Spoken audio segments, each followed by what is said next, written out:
A few years ago, if you'd asked people, can you create rice that lasts forever? They would have laughed and called you crazy. They would have said that it can never be done. But there's a Chinese proverb that goes, the person who says it cannot be done should not interrupt the person doing it. And maybe Chinese researcher Fengyi Hu took that to heart.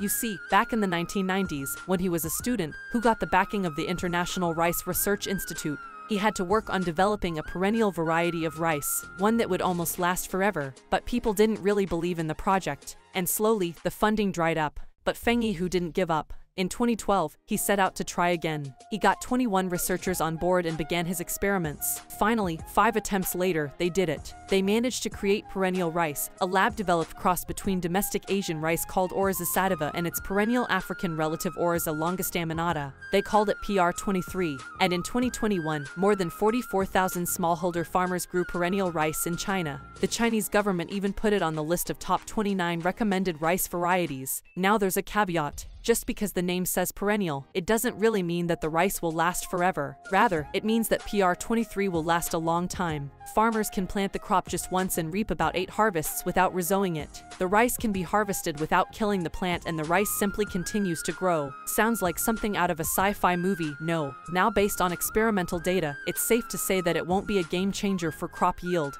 Not yet anyway. For now, the perennial rice yields 6.8 metric tons per hectare, whereas our everyday annual rice variant generates about 6.7 metric tons. So yield is not the exciting part, but it can save time and money. Now on the face of it, cost savings may not be apparent, because the first sowing costs pretty much the same as any other variety of rice would. It needs the same machines, the same labor, everything. It's only in the second sowing season that the true benefits appear. You see, rice seeds are normally first sown in a nursery before they are replanted in plowed fields. Since perennial rice didn't need a second round of resowing, it didn't need to depend on nurseries, didn't require replowing, and also didn't have to be transplanted from nurseries to fields. Also, the soil doesn't have to be tilled each year, and there's no replanting, so costs inevitably drop. In fact, farmers saved upwards of $1,200 per hectare in labor and non-labor costs, and perennial rice saved about 68 to 77 days of labor. The researchers say that perennial rice cuts cost by 50% in years when farmers don't have to plant it. Also, perennial rice is quite a hardy crop, one that has deeper and stronger roots, one that can self-grow, but also one that retains much more water than the regular rice crop. That means, in regions where paddy cultivation is dependent on rainfall and is prone to droughts, growing the PR23 can help you save on irrigation costs too. In fact, depending on the area studied, profits from perennial rice were 17% to 161% more than annual rice. Also, it could really aid the environment, you know. To put things in perspective, regular or annual rice varieties require tilling the soil once a year before it receives seeds. This means that the soil's surface is regularly disturbed, and it's left exposed to water and wind erosion. Also, in the process of tilling, soil oxidizing bacteria are disturbed, and that can create 51% more methane emissions than perennial rice. Since you only have to plow the field once in 4 years for PR23, it means fewer harmful gases are released into the air. After all, methane is 25 times more potent at warming the earth when compared to carbon dioxide.